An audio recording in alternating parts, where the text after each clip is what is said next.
Satu pinjol sudah didenda sama OJK sebesar 300 juta. Ini baru terjadi ya teman-teman ya. Dan juga ada pengakuan dari mantan DC yang mengatakan bahwa semua pinjol sebenarnya sudah dilunaskan oleh asuransi. Nah, ini benar atau tidak ya? Nah, kita akan bahas secara tuntas. Oke, assalamualaikum warahmatullahi wabarakatuh. Apa kabar teman-teman semuanya? Semoga semua dalam keadaan sehat walafiat ya, diberikan kelancaran dan kemudahan serta dikabulkan segala doa-doa dan harapannya yang selama ini selalu digantungkan. Amin amin ya rabbal alamin. Oke teman-teman, kali ini saya akan membahas tentang pengakuan DC yang mengatakan bahwa sebenarnya hutang yang sudah tahun lalu atau istilahnya sudah bertahun-tahun yang lalu sudah dilunaskan sama asuransi. Ini benar atau tidak ya? Bagaimana prosesnya? Nah, kita akan bahas secara tuntas. Tapi sebelumnya buat kalian yang baru aja mampir di channel saya, jangan lupa klik tombol subscribe-nya, nyalakan notifikasi loncengnya agar terus bersama dengan saya. Oke teman-teman, ini dia buat kalian.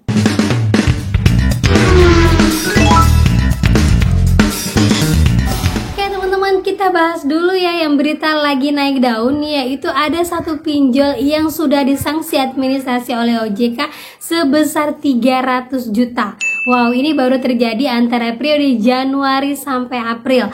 Nah, kalau kita lihat dari beberapa pinjol-pinjol yang sudah disanksi sama OJK, satu pinjol ini sebenarnya siapa? Dan kenapa dia sampai bisa disanksi? Nah, kalau kita lihat ya, tarik garis ke belakang, beberapa bulan yang lalu itu ada satu pinjol yang dibekukan sama OJK tetapi sudah dibuka, yaitu pinjol Aku Laku.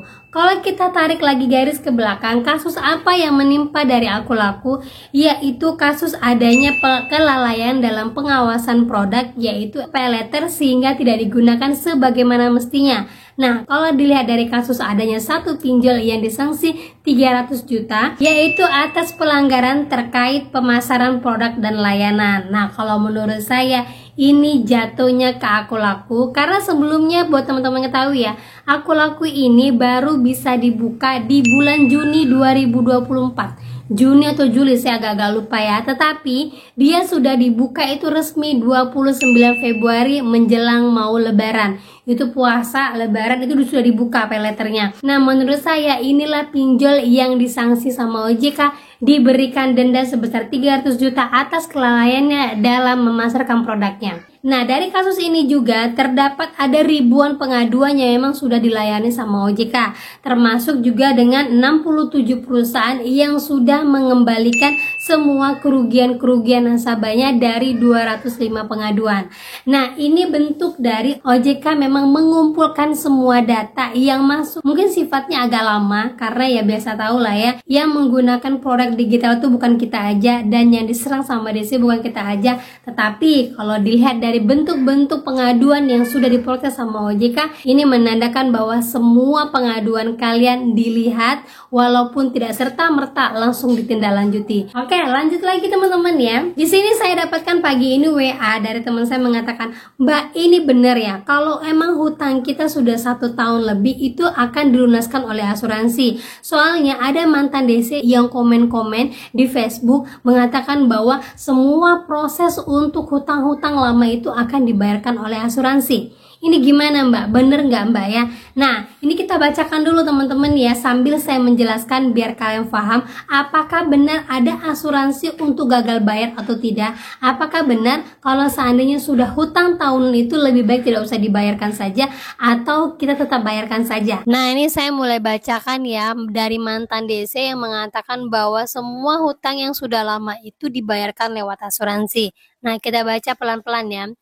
Kalau DC ke rumah itu berarti sudah diserahkan oleh orang ketiga. Kenapa pihak pinjol diserahkan ke orang ketiga? Data kita sudah dijual sama orang yang menampung seperti perkoperasian gitu. Jadinya kita tuh udah dilunasi oleh asuransi kita. Kalau kita bayar lewat orang ketiga berarti pinjol itu untung gede, dapat duit kita lagi di pihak orang ketiga itu dapatnya sedikit, soalnya data kita dijual oleh pinjol harga murah. Jadinya pihak ketiga kalau nagih ke rumah biasanya maksa. Kalau kita nggak mau ngasih ya udah nasibnya orang ketiga itu yang ngolah yang ngolah orang yang galbay gitu. Jadi maksudnya di sini mantan DC ini mengatakan bahwa kalau kita sudah galbay, data kita itu dijual kepada pihak ketiga, kemudian nanti uangnya itu yang nagih pihak ketiga dan dijual sama pinjolnya itu dengan harga murah. Kalau nantinya dapat, berarti pinjolnya itu akan dapat uang. Jadi double gitu ibaratnya ya. Tapi kalau menurut saya ini mungkin hanya beberapa pinjol aja yang seperti ini teman-teman. Tidak bisa dikategorikan semua. Jadi kalau ada yang bilang data kita dijual, data kita dikasih sama orang pihak ketiga, itu sepertinya enggak.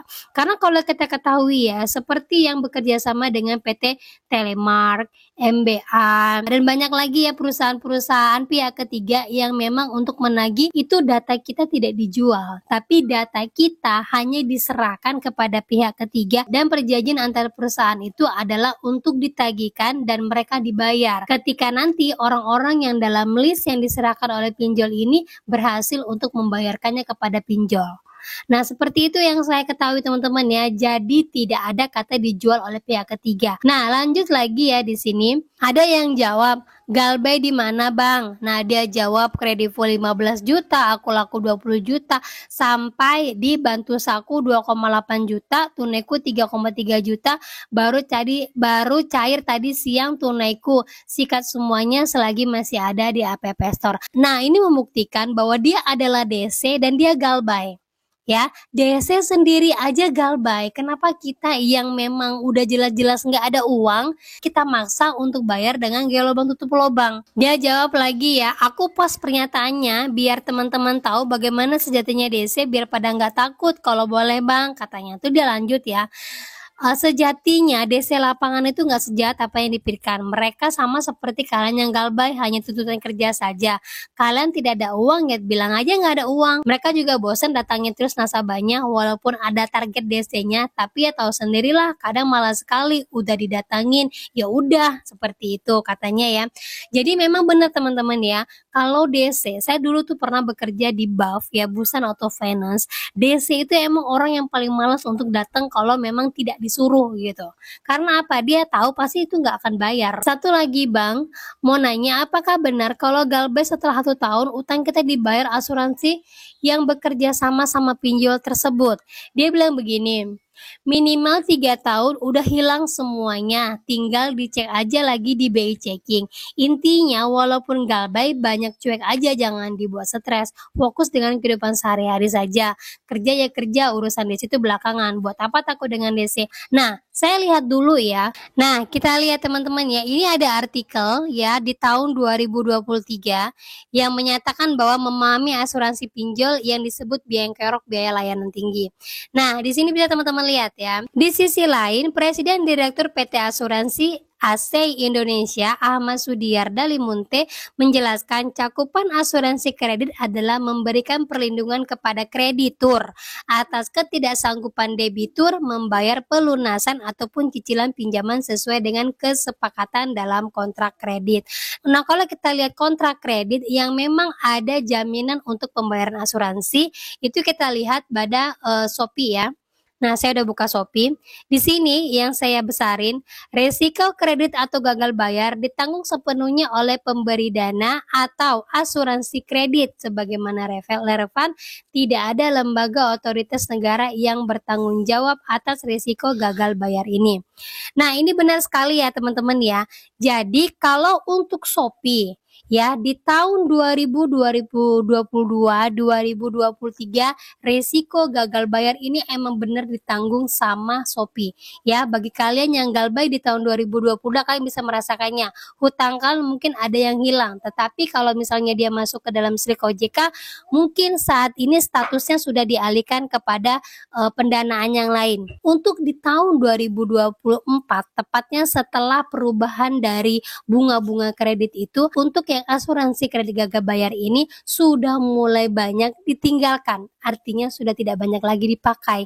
Lebih-lebih mereka kepada asuransi lender pun penanam-penanam sahamnya banyak yang diasuransikan, dan itu pun tidak ada yang bisa cair. Nah, informasinya asuransi tidak berfungsi, bikin lender pinjol tak terlindungi resiko gagal bayar. Kalau ada yang mengatakan, Mbak saya mau gagal bayar aja lah dulu, nggak jadi masalah, terserah saya mau bayarnya bagaimana nanti, terserah DC-nya mau datang, terserah mau masuk ke OJK, nanti kan ujung-ujungnya bisa diberikan asuransi kan Mbak. Nah banyak sekali yang bertanya seperti itu.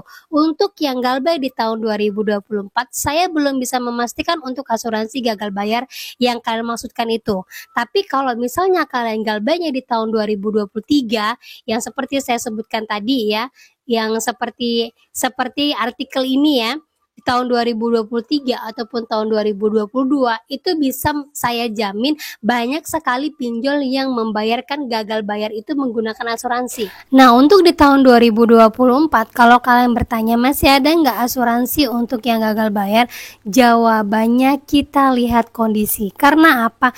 Pasti nantinya semua OJK atau peraturan tentang perpinjaman ini akan mengikuti dari kemauan ataupun konsumsi publik tentang pinjol-pinjol ini. Contohnya aja lah seperti BPR ya. Nah seperti contoh ya, bank BPR yang banyak bangkrut di tahun 2024 itu menunjukkan bahwa semua peraturan keuangan itu mengikuti dari kemauan nasabahnya.